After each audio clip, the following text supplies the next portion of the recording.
குருவிற்கு இந்த உலகில் அடைவதற்கு ஒன்றுமே இல்லை. ஆனாலும் காரணமற்ற கருணையால் பிறப்பு இறப்பு எனும் சுழற்சியிலிருந்து நம்மை காப்பாற்றுகிறார்.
நமது கடமைகளையும் பொறுப்புகளையும் ஆற்றும்போது புன்னகையோடு செய்ய வேண்டும் என்று அம்மா அடிக்கடி நமக்கு நினைவூட்டுகிறார்.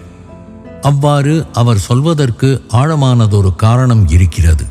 கடந்த 4 பதிற்றாண்டுகளாக அம்மா கோடிக்கணக்கான மக்களை நேரில் சந்தித்திருக்கிறார். இந்த உலகின் மொத்த பாரமும் தங்கள் தோள்களில் சுமத்தப்பட்டிருப்பது போன்ற ஒரு தீராத வலியுடன் தான் பெரும்பாலான மக்கள் இன்று வாழ்கிறார்கள் என்பதை அவர் கவனித்திருக்கிறார். சிரிப்பதை மறந்து எப்பொழுதும் கடுமையான முகபாவத்துடன் தான் அவர்கள் இருக்கிறார்கள். வேடிக்கையாக பேசி நாம் அவர்களை சிரிக்க வைக்க முயற்சித்தால் சிரிப்பின் மொழியை உணராமல் அவர்கள் நம்மீது சினம் கொள்ளக்கூடும். இத்தகைய இறுக்கமான மனநிலை நமது உண்மையான இயல்புக்கு எதிரானது என்று அம்மா சொல்கிறார்.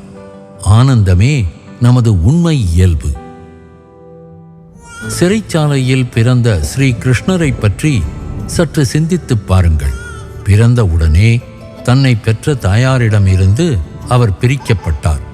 அடுத்தடுத்து வந்த அசுர கூட்டம் அவரை சிறு வயதிலேயே கொல்ல முயன்றன. மாமனான கம்சன் வஞ்சக வலை விரித்து அவரை கொல்வதற்காகவே மதுராவிற்கு அழைப்பு விடுத்தான். நிந்தனை செய்த சிசுபாலனை அவர் பொறுமையுடன் சகித்து கொள்ள வேண்டியிருந்தது. அமைதியின் தூதராக சென்றபோது துரியோதனன் அவரை இடையன் என்று கூறி ஏளனம் செய்தான். கைது செய்யவும் ஆணையிட்டான். இத்தனை இன்னல்களுக்கு மத்தியிலும் அவரது புன்னகை பூத்த பொன்முகத்தில் பொலிவுடன் ஓர் அமைதி தவழ்ந்து கொண்டே இருந்தது. நிச்சயமாக நமது வாழ்வில் இவ்வளவு கடுமையான கசப்பான சிக்கல்கள் இருக்க வாய்ப்பில்லை. அப்படி இருக்க நாம் ஏன் எப்பொழுதும் ஒரு சோகமான வாடிய முகத்துடன் வலம் வருகிறோம்? நாம் சிரித்தாலும் அழுதாலும் நாட்கள் கடந்து போவது நிச்சயம் என்று அம்மா கூறுகிறார். என்றபோதும் நாம் ஏன் எப்போதும் சிரித்துக்கொண்டே இருப்போம் என்ற சிறந்த முடிவை எடுப்பதில்லை? புன்னகைப்பது தியானத்தின் மிகச்சிறந்த வடிவங்களில் ஒன்று என்றும் அம்மா கூறுகிறார். நமது ஆனந்தமயமான உண்மை இயல்பே நமது தியானத்தின் இலக்காக இருக்க வேண்டும். நாம் ஆன்மீகத்தில் முன்னேறும்போது அந்த ஆனந்தத்தின் தாக்கத்தையும் நறுமணத்தையும் நம் அனுபவத்தில் உணர வேண்டாமா? விழிப்புணர்வோடு புன்னகைப்பதை நம் வழக்கமாக கொண்டால் ஒரு நாள் அதுவே நமது இயல்பாக மாறிவிடும். அப்போது நமது உண்மை இயல்பான ஆனந்தம் நம்முள்ளே நிறைந்து எங்கும் ஒளி வீசும். அன்பு வடிவாகவும் ஆன்ம வடிவாகவும் இருக்கின்ற അനേവർക്കും വണക്കം. പൂർണ്ണമായ ഗുരു കൽപ്പവൃക്ഷം പോലെയാണ്. ശിഷ്യന് പരിശ്രമശീലവും ഗുരുവിൽ ഭയഭക്തിയും ഉണ്ടെങ്കിൽ ജീവിതത്തിൽ ആവശ്യമുള്ളതെല്ലാം ഗുരുവിൽ നിന്ന് ലഭിക്കും. அம்மாவிற்கு ஒரு கதை நினைவிற்கு வருகிறது. தேவர்களின் ராஜாவான இந்திரன் அசுரர்களின் ராஜாவான விருத்ராசுரனை தாக்கினான். விருத்ராசுரனுக்கு அசாதாரணமான சக்தியும் எந்த வடிவத்தையும் எடுக்கவும் எந்த உலகிலும் நுழையக்கூடிய திறமையும் இருந்தது. இந்திரன் வஜ்ராயுதத்தை எறிந்தான். அவன் பூமிக்குள் நுழைந்தான். வஜ்ராயுதம் அங்கேயும் அவனை பின்தொடர்ந்தது. அப்போது அசுரன் பூமியை விட நுட்பமான ஜலத்தில் நுழைந்தான். வஜ்ராயுதம் பின்தொடர்ந்தது. அப்பொழுது அசுரன் ஜலத்தை விட நுட்பமான அக்னியில் நுழைந்தான். இந்திரனின் ஆயுதம் அங்கேயும் சென்றது. வேறு வழியின்றி அசுரன் அக்னியை விட நுட்பமான ஆகாசத்திற்குள் புகுந்து சென்றான். இந்திரனின் ஆயுதம் அங்கேயும் சென்றது. விருத்ராசுரன் முற்றிலும் தளர்வடைந்து தப்பிச் செல்ல வழியே இல்லாமல் ஆனது. அசுரனுக்கு ஒரு யோசனை தோன்றியது, இந்திரனின் மனதுக்குள் நுழையலாம் என்று. உடனே விருத்ராசுரன் இந்திரனின் மனதிற்குள் நுழைந்தான். சொந்த மனதை நோக்கி ஆயுதம் பிரயோகிக்க முடியாது அல்லவா? விருத்ராசுரன் மனதிற்குள் நுழைந்தவுடன் இந்திரனின் உணர்வு போனது. அப்படி அவனது விவேகம் பறிபோனது. அசுரனான விருத்ராசுரன்தான் மனதிற்குள் இருந்து செயல்படுகிறான். அந்த அசுரனை அங்கிருந்து விரட்டினால் மட்டுமே நம்மால் சரியான ஆத்ம உணர்வை மீட்டெடுக்க முடியும். நாம் இழந்த உணர்வை தட்டி எழுப்பி மீட்டெடுத்து உயரங்களுக்கு கொண்டு செல்லும் சூழ்நிலையை உருவாக்குபவரே குரு எனப்படுபவர். குருவிற்கு இந்த உலகில் அடைவதற்கு ஒன்றுமே இல்லை. ஆனாலும் காரணமற்ற கருணையால் பிறப்பு இறப்பு எனும் சுழற்சியிலிருந்து நம்மை காப்பாற்றுகிறார். உண்மையில் குரு சீடர்களின் உலகத்திலிருந்து மிகவும் வேறுபட்ட உலகில் வாழ்கிறார். இருப்பினும் சீடர்களை காக்க அவர்களுடைய நிலைக்கு இறங்கி வந்து வழிநடத்துகிறார். சரியான குரு கற்பக விருட்சம் போன்றவர். சீடனின் முயற்சியும் குருவிடம் பயபக்தியும் இருந்தால் வாழ்க்கைக்கு தேவையான அனைத்தும் குருவிடம் இருந்து கிடைக்கும். சீடனின் பலவீனங்களை கண்டறிந்து அவற்றை தீர்ப்பதற்கான பயிற்சி அளிக்கிறார்.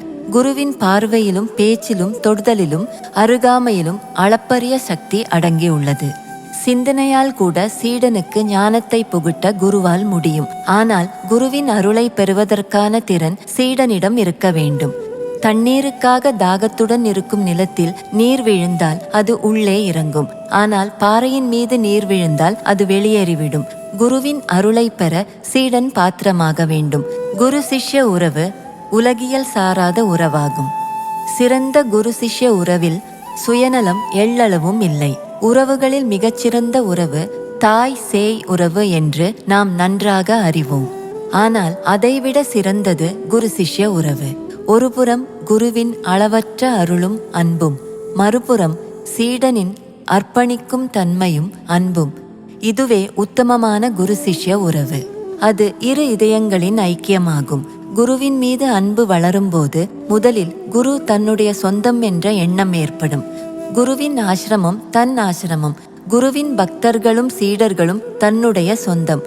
இதில் சுயநலம் இல்லை, ஆனால் அகங்காரம் இருக்கும். பின்னர் அதுவும் நீங்கி தான் குருவுக்கு மட்டுமே சொந்தம் என்ற எண்ணம் சீடனிடம் வளரும். குருவின் விருப்பம்தான் சீடனின் விருப்பமும் ஆகும். தன்னுடைய சுகங்களையெல்லாம் சீடன் குருவிற்காக தியாகம் செய்வான். உடல், மனம், புத்தி போன்றவற்றை குருவின் சேவையில் அர்ப்பிக்க சீடன் தயாராவான். அதுவே சர்வார்ப்பண பாவம். அந்த இதயபூர்வமான ஐக்கியத்தில் குரு சீடனிடம் எதையும் சொல்ல வேண்டியதில்லை. சொல்லாமலேயே குருவின் இச்சை சீடனின் மனதில் தெளியும்.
புனித காவேரி நதியின் கரையில் அமைந்திருக்கும் திருச்சி மாநகரம் என்பது வரலாறு, ஆன்மீகம், கலாச்சாரம் ஆகிய மூன்றும் சங்கமிக்கும் ஒரு திரிவேணி சங்கமம்.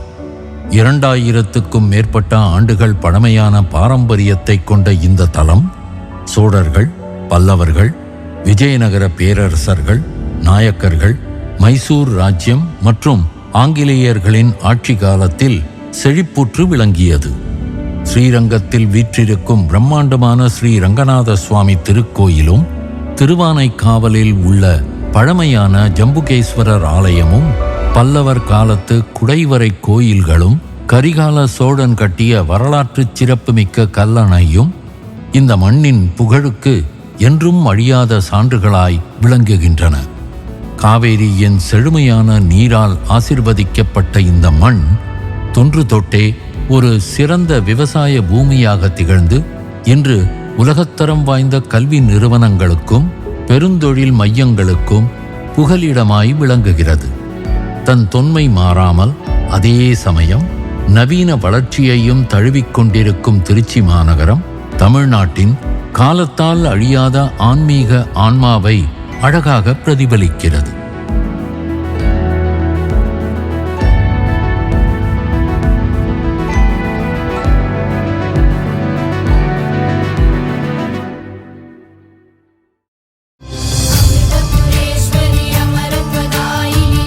அம்மாவின் பொது நிகழ்ச்சி ஏற்பாடு செய்யப்பட்டிருந்த நேஷனல் கல்லூரி மைதானம் ஆட்களால் நிரம்பி வழிந்தது. பொது நிகழ்ச்சியை தொடங்குவதற்காக அம்மா மேடையில் எழுந்தருளிய போது அவரது திருமுக தரிசனம் அங்கிருந்த ஒவ்வொரு இதயத்திற்கும் மட்டற்ற மன நிறைவை அளித்தது. ஓம்கார நாதங்களும் ஆன்மீக முழக்கங்களும் விண்ணை பிளக்க பக்தர்கள் அம்மாவை மேடைக்கு அழைத்து வந்தனர்.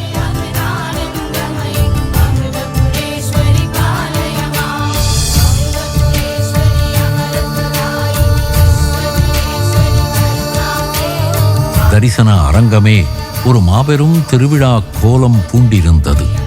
திருச்சி மக்களின் சார்பாக சான்றோர்களும் முக்கிய பிரமுகர்களும் மேடையில் அம்மாவுக்கு மாலை அணிவித்து சிரம் தாழ்த்தி வரவேற்றனர். அவர்களுள் முன்னாள் மேயர் திருமதி சாருபாலா, ராமகிருஷ்ண தபோவனத்தை சேர்ந்த சுவாமி கிருபானந்தா மற்றும் சுவாமி கங்காதரானந்தா, முன்னாள் மத்திய கப்பல் போக்குவரத்துறை அமைச்சர் திரு பொன் ராதாகிருஷ்ணன் ஆகியவர்களும் அடங்குவர்.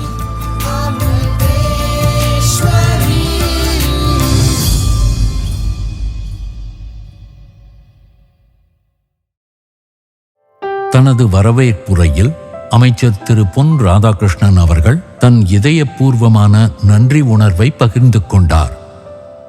ஏறத்தாழ 30 ஆண்டுகளுக்கு முன்பு நான் முதலில் அம்மாவை சந்தித்த போது என்னால் அம்மாவை ஏற்றுக்கொள்ள முடியவில்லை. ஆனால் என் அரசியல் வாழ்விலும் ஆன்மீக வாழ்விலும் ஏற்பட்ட பல அனுபவங்கள் மெல்ல மெல்ல அம்மாவின் தெய்வீகத்தன்மையை எனக்கு உணர்த்தி அவரை முழுமையாக ஏற்றுக்கொள்ள வைத்தன. இன்று நான் உங்கள் முன்னால் ஒரு மனிதனாக இந்த அந்தஸ்தில் நிற்கிறேன் என்றால் அதற்கு முழுக்க அம்மா அவர்களின் எல்லையற்ற பேரருள் மட்டுமே காரணம். அதை என் வாழ்நாளில் நான் ஒருபோதும் மறக்க மாட்டேன்.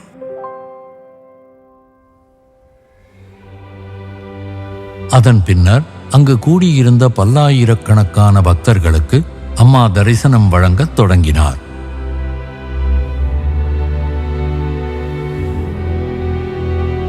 வெவ்வேறு பின்னணி, வெவ்வேறு மொழிகள், வெவ்வேறு கலாச்சாரத்திலிருந்து மக்கள் அம்மாவிடம் வந்தாலும் அவர்கள் கண்களில் வழியும் அந்த பேரன்பு ஒன்றுதான். உலகெங்கிலும் உள்ள தன் குழந்தைகளுடன் அம்மா இந்த அன்பு என்னும் உலகளாவிய மொழியின் மூலமாகவே உரையாடுகிறார். அம்மா அடிக்கடி கூறுவது போல, நாம் அனைவரும் அன்பு என்னும் ஒரே நூலில் கோர்க்கப்பட்ட முத்துக்கள்.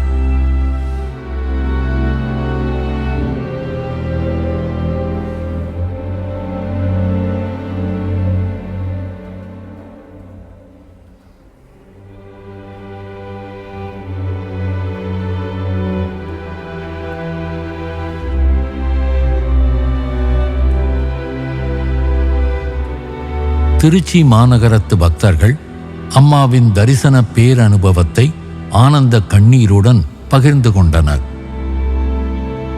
என்னோட வாழ்க்கையில் கடுமையான சூழ்நிலைகளை எதிர்கொள்ளும் போதெல்லாம் நான் அம்மா கிட்ட தான் பிரார்த்தனை செய்வேன். என்னோட பிரார்த்தனைகள் எப்பவுமே வீண் போனதில்லை. அம்மா என் இதயத்தில் எப்பவும் குடியிருக்கிறாங்க.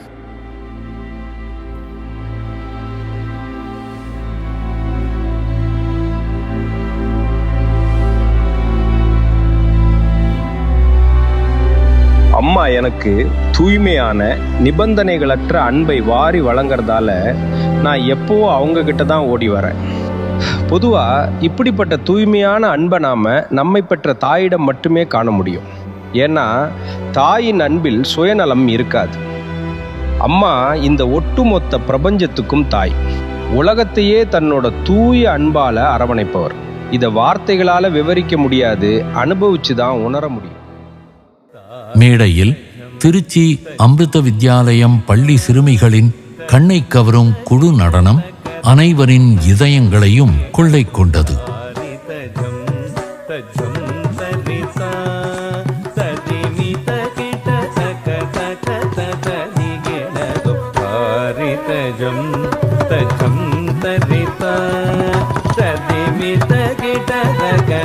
ಕದ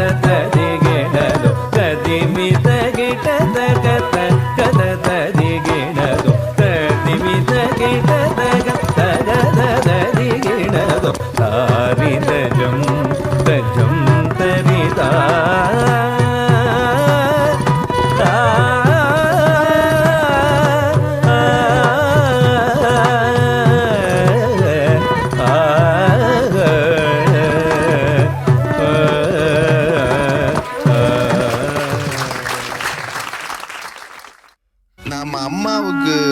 உலகில் இருக்கும்போது நம்முடைய ஆணவம், அகந்தை, எதிர்மறை எண்ணங்கள் எல்லாம் தங்களோட பலத்தை இழந்து ஓடி போயிடுது. நம்ம மனசுக்கு ஒரு நிம்மதியும் உறுதியும் கிடைக்குது. அம்மா இறைவனின் வாழும் அவதாரம். அவங்களோட தரிசனத்தால் நம்ம பாவங்கள் எல்லாம் பஸ்பமாகி நம்ம கவலைகள் எல்லாம் பனி போல உருகி போயிடுது. அம்மா சாட்சாத் அந்த துர்கா தேவியின் அவதாரம்தான். முதல்ல அம்மாவின் தரிசனத்தை பெற்ற பிறகு என்னோட வாழ்க்கையில பல நல்ல மாற்றங்கள் உண்டானது. முன்பு நான் அசைவ உணவு சாப்பிடுவேன். ஆனா அம்மாவை சந்திச்ச 10 நாள்ல நான் முற்றிலும் சைவ உணவுக்கு மாறிட்டேன். எனக்குள்ள இப்படி ஒரு மாற்றம் நிகழும்னு நானே நினைச்சு பார்த்ததில்லை. இப்போ என் மனசு எவ்வளவு சாத்வீகமாக இருக்குது. உண்மையான பேரின்பத்தை தேடுற ஒருத்தர் நிலையான மகிழ்ச்சிக்காக அம்மா கிட்ட வர்றாரு. அவரோட அருகில் வரும்போது நாம உடல் அளவிலும் ஆன்மீக நிலையிலும் மறுபிறவி எடுக்கிறோம். அம்மா நம்மை பிறப்பு இறப்பு சுழற்சியிலிருந்து விடுவிக்கிறாங்க. அவங்களோட பெருங்கருணை நம்மை புனிதப்படுத்துது. அதிகாலை பொழுது விடிந்ததும் தரிசனம் நிறைவுக்கு வந்தது. ஏறத்தாழ 18 மணி நேரமாக அம்மா தன் பொருட்டு எதையும் செய்யாமல் தன் குழந்தைகளுக்காக அன்பு, நம்பிக்கை, ஆன்ம பலம், கருணை என அனைத்தையும் அள்ளிக் கொடுத்து கொண்டே இருந்தார்.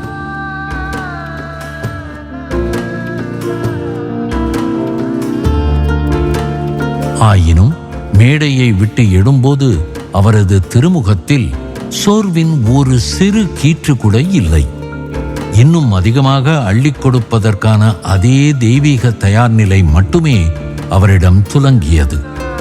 கொடுப்பதில் மட்டுமே இன்பம் காணும் ஒரு ஜகத்குருவின், ஒரு உலகத்தாயின் எல்லையற்ற அன்பு இதுவன்றி வேறென்ன?